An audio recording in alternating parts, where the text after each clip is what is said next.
yang saat ini banyak sekali kaum-kaum cebong gitu. Mereka mengatakan ya yang tidak suka dengan Habib Bahar, kan banyak sekali itu yang ngomong-ngomong Habib Bahar biarkan busuk dalam penjara. Takbir, Allahu Akbar, Allahu Akbar, Allahu Akbar, walillahil hamd. Sallu ala nabi. Jangan lupa like, comment, and subscribe.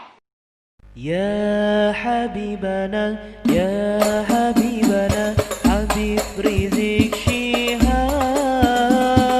Ya Syekhana, Ya Syekhana, Imamul Ummah. Nah, Ustaz, terkait kita membicarakan Habib Rizik, pasti tidak bisa lepas dengan salah satu muridnya Habib Rizik, yaitu Habib Bahar bin Smith. Iya, Bib. Nah, menurut antum, pandangan antum tentang dakwahnya Habib Bahar bin Ali bin Smith, yang saat ini banyak sekali kaum-kaum cebong gitu. Mereka mengatakan ya yang tidak suka dengan Habib Bahar, kan banyak sekali itu yang ngomong-ngomong Habib Bahar biarkan busuk dalam penjara, Habib Bahar itulah orangnya seperti itu, akhirnya dia dipenjara dan mengatakan puas dan lain sebagainya. Itu menurut antum. Jadi seolah-olah mereka ini mensifati penjara itu sebagai tempat hina. Mereka mensifati penjara itu pertama sebagai tempat hina, yang kedua siapa yang masuk ke dalamnya maka itu adalah orang-orang hina, kata mereka. Tapi dalam Islam kan kita punya pegangan, Bib. Pertama, Al-Quranul Karim, Allah katakan dalam Al-Quran, innama akramakum innallahi atqakum, yang paling mulia di antara kamu di sisi Allah adalah bukan yang tidak pernah dipenjara, yang paling mulia bukan, tapi yang paling kuat ketakwaannya. Itu yang paling mulia di sisi Allah Subhanahu wa taala. Adapun penjara, apalagi bagi kita umat Islam yang mengenal sejarah, kita berkaca, kita lihat dari sejarah, jangankan nabi kita, jangankan para ulama, nabi-nabi sebelum Rasulullah aja Nabi Yusuf di penjara. Berani tidak mereka mengatakan Nabi Yusuf itu orang hina, Nabi Yusuf itu terhinakan di penjara gitu. Nabi Yusuf di penjara gitu. Jadi tidak semua orang yang di penjara itu adalah orang bersalah. Gitu. Bisa jadi penjara itu jadi asbab. Kita lihat sejarah bangsa kita saja. Kita tidak usah mengambil contoh dari kejadian yang udah ribuan tahun.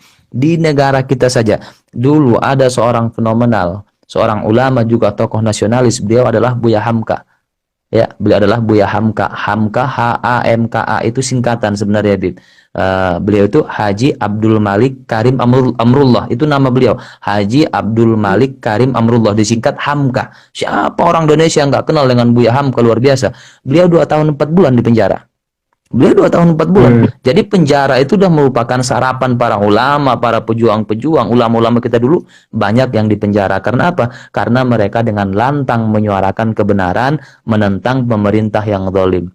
Ya, pemerintah cuma bisa melawan lewat penjara gitu. Seandainya itu orang tidak teriak-teriak menentang penguasa yang zalim, nggak mungkin dipenjara, nggak mungkin. Jadi bagi kaum ini, bagi kaum yang IQ-nya itu kayak cebong gitu, bagi mereka kalau masuk penjara itu sesuatu yang hina gitu, sesuatu yang hina. Lihat dulu dong gitu, lihat dulu. Kalau kita umat Islam kan tidak.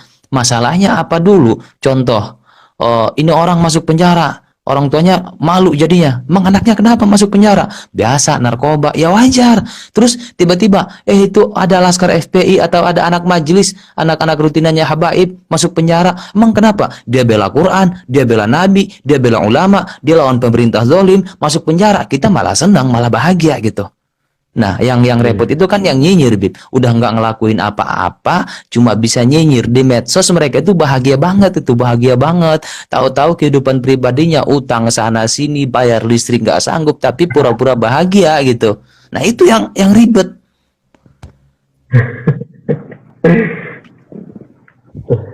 Nah, kan Anda kan pernah sendiri ke lapas Pondok Ranjit itu waktu Habib Bahar memang tahan di lapas Pondok Ranjit, dan subhanallah, atas izin Allah Subhanahu wa taala, Allah gerakan Habib Bahar merubah sebuah lapas menjadi pondok pesantren.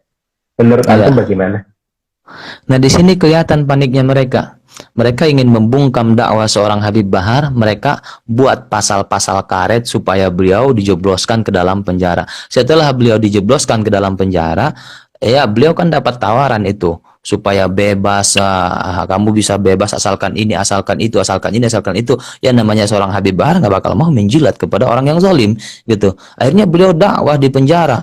Sama-sama kita tahu itu.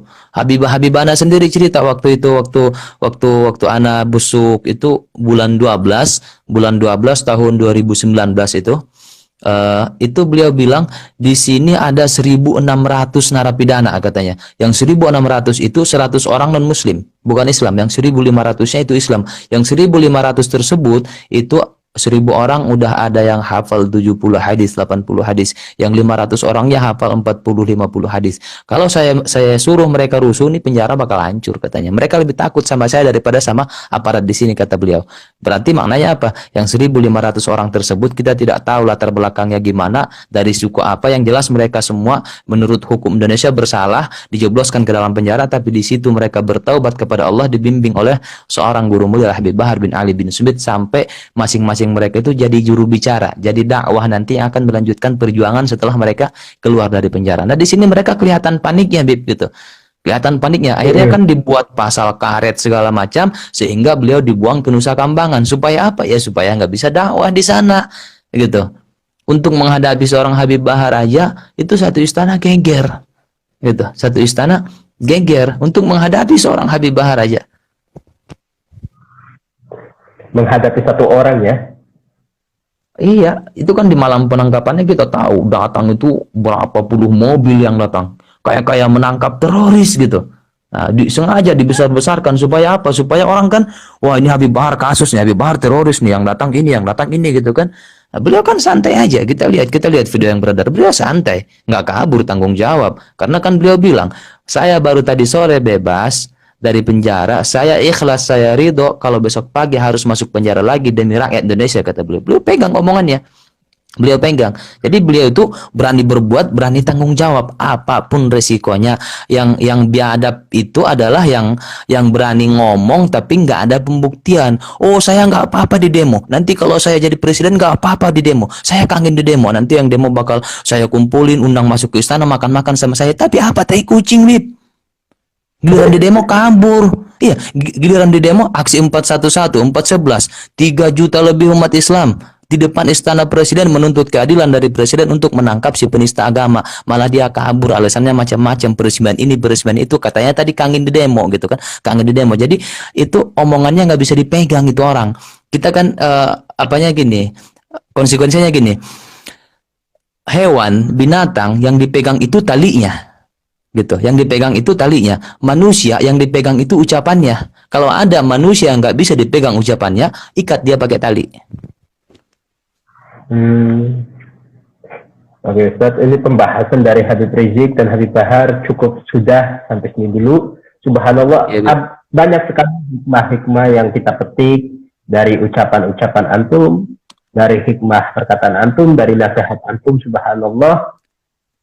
Sekarang kita membahas satu perihal yang saat ini sangat ramai diperbincangkan oleh banyak orang, oleh masyarakat Indonesia khususnya, yaitu tentang RUU HIP.